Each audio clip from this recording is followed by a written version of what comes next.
Channel. Royal Caribbean's cruise ship delivers many of the sights Alaska is famous for. But if it's a taste of Alaska's interior you're after, then you can hop aboard the newest and tallest glass dome train cars in the world, Royal Caribbean's Wilderness Express. These two luxury rail cars are hooked up and pulled by the Alaska Railroad. Roughly 20 cars make up the train system. For passengers, it's an amazing way to cruise Alaska by land. The train departs from the depot in Anchorage, Alaska. But before passengers can begin their journey into the interior, the maintenance crew must make sure all systems are running smoothly. We have to do certain inspections and tests. We wash the train, prep it, and we have a daily checklist that we have to go through. From the pistons to the brakes, nothing is left to chance. I want to make sure that everything is in place and intact. We don't have any leaking shocks. On board, the 12-person staff preps for the arrival of 160 passengers, and the host guides clear their throats. Testing, 1, 2, 3, testing. For the duration of this trip, they will answer questions and guide passengers through the great Alaskan wilderness. With all systems a-go, the Wilderness Express heads up the track to the passenger pickup point. All aboard! 15 minutes later, the train pulls out of Anchorage and begins its trek up north. The Wilderness Express travels on a 351-mile journey between Anchorage and Fairbanks each day, allowing guests to stop and visit destinations like Talkeetna and Denali National Park along the way. Track warrant 732 is okay at 12:27, 1227 hours. TCP over. The conductor and the engineer work together to keep the train on track.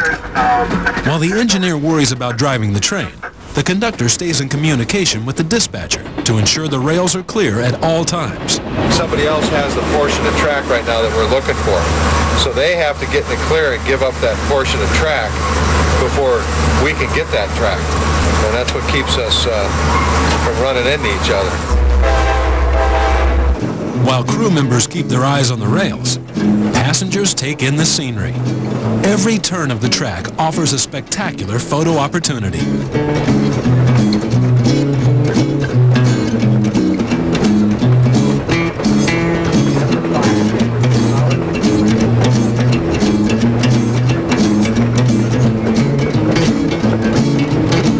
But it's the wildlife everyone's come for, and so far, no sightings. I didn't see anything. Neither did we. The only thing we want to see is we want to see more bear, more eagles, and more of all the wildlife.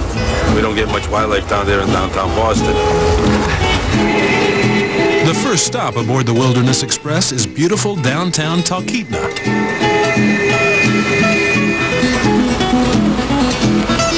This small town has a winter population of just 100. Time ticks a little slower here, and all the residents take things in stride. But when summer comes around, the town's popularity rises as fast as the temperature.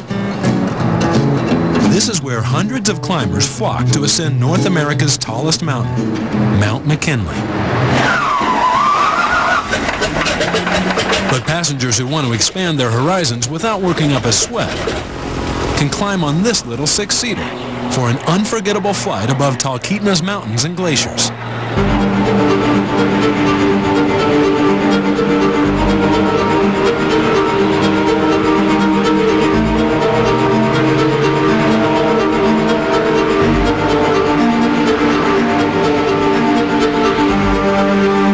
This whopping block of ice is the Knik Glacier. This monolith is 28 miles long, 6 miles wide, and more than 1,000 feet thick. It's marvelous, marvelous country. And it just goes on and on and on. As passengers soon see, much of Knik Glacier is blue. That's because ice reflects all the colors of the spectrum except the color blue.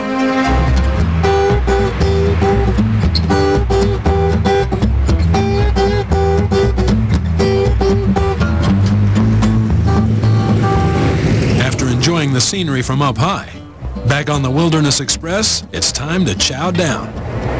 On board this high-tech train, the food is as spectacular as the scenery.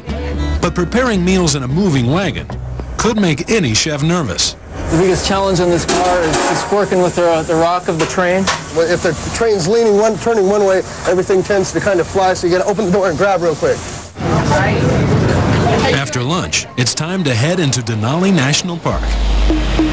The tour buses for Royal Caribbean passengers are one of the best ways to view the vast wilderness of Denali. To protect its 6 million acres of untamed habitat, no recreational vehicles are allowed.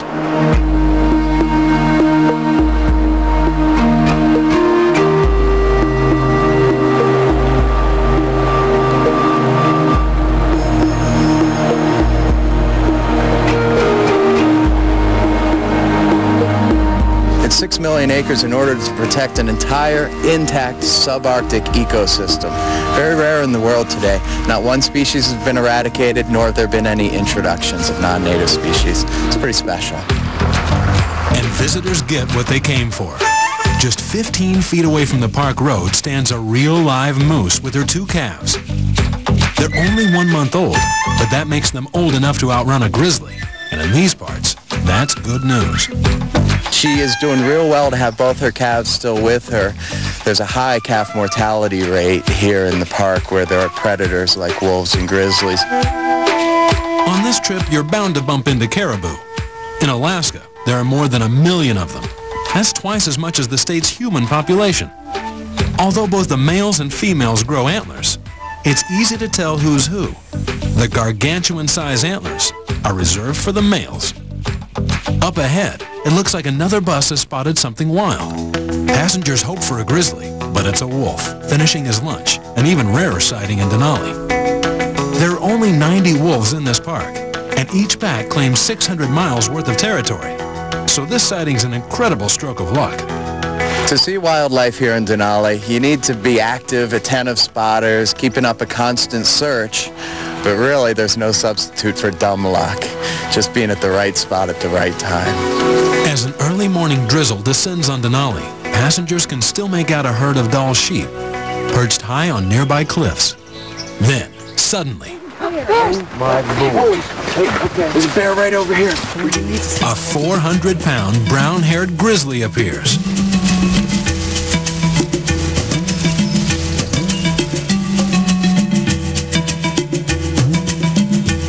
Followed by her 6-month-old cub. And right now, the cub is right next to the mom. The cub does stay pretty close to her. And notice they are up on the hillside, away from the dangers of the lowlands. Clay has seen her before. She did have 2 earlier this year, and she's lost 1. And that's par for the course, actually. About 50% of grizzly cubs don't make it.